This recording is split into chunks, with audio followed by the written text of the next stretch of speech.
ઉત્તરાયણના પર્વ દરમિયાન પતંગની જીવલેણ દોરીથી વાહન ચાલકોને કોઈ ઈજા ન થાય અને જાનહાનિ ટળી શકે તે હેતુથી વડોદરા મ્યુનિસિપલ કોર્પોરેશન દ્વારા શહેરના વિવિધ ફ્લાયઓવર અને બ્રિજ ઉપર લોખંડના સુરક્ષા તાર લગાવવાની કામગીરી પૂરજોશમાં શરૂ કરવામાં આવી છે। સામાન્ય રીતે સામાજિક સંસ્થાઓ અને કોર્પોરેશનના સહયોગથી થતી આ કામગીરી આ વર્ષે ઉત્તરાયણ પૂર્વે જ વહેલી શરૂ કરતા તંત્રની આગોતરી તૈયારી સ્પષ્ટ થઈ રહી છે કે આ પગલાંમાંથી શહેરમાં વાહન ચાલકોની સુરક્ષામાં વધારો થશે તેવી આશા વ્યક્ત કરવામાં આવી રહી છે। ઉત્તરાયણ માટે બ્રિજ ઉપર સેફટી તાર લગાવવાનું કામ પ્રશંસનીય અને સમયસર હોવાનું માનવામાં આવી રહ્યું છે।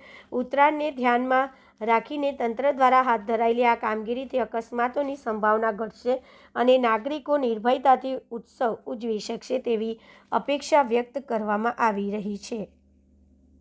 જે રીતે કોર્પોરેશન તાર લગાવી રહ્યું છે એ રીતે એક સારી કામગીરી કરી રહ્યું છે।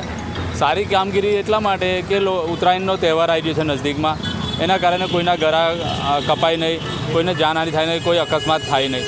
પણ સાથે સાથે એ કહેવા માગું છું કે થોડી સેફ્ટીનું બી ધ્યાન રાખે અને આવી સેફ્ટી કોર્પોરેશન દરેક કામમાં રાખે, જેમ કે રોડ રસ્તા, ગટરના ઢાંકણા ખુલ્લા રહી જાય, પાણીની લાઈનો લીકેજ થાય ત્યારે ખાડા ખોદીને જતું રહેવું, એ જ્યાં ત્યાં રોડ રસ્તા પર મોટા મોટા ખાડા છે એ બધા પર ધ્યાન રાખતું હોય ને આવી સતર્કતા રાખતું હોય કોર્પોરેશન તો અકસ્માત થાય ના, લોકોના હાથ પગ તૂટે નહીં, લોકોના જેમ જીવ જઈ રહ્યા છે વડોદરામાં એવી રીતે જીવ બી ના જાય।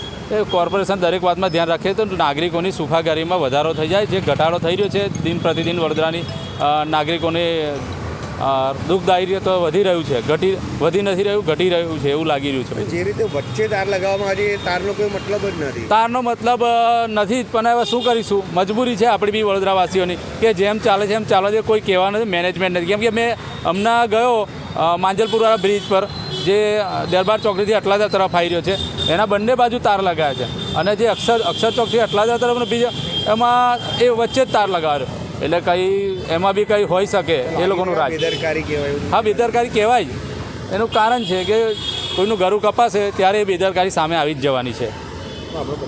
ઠાકોર રાકેશ।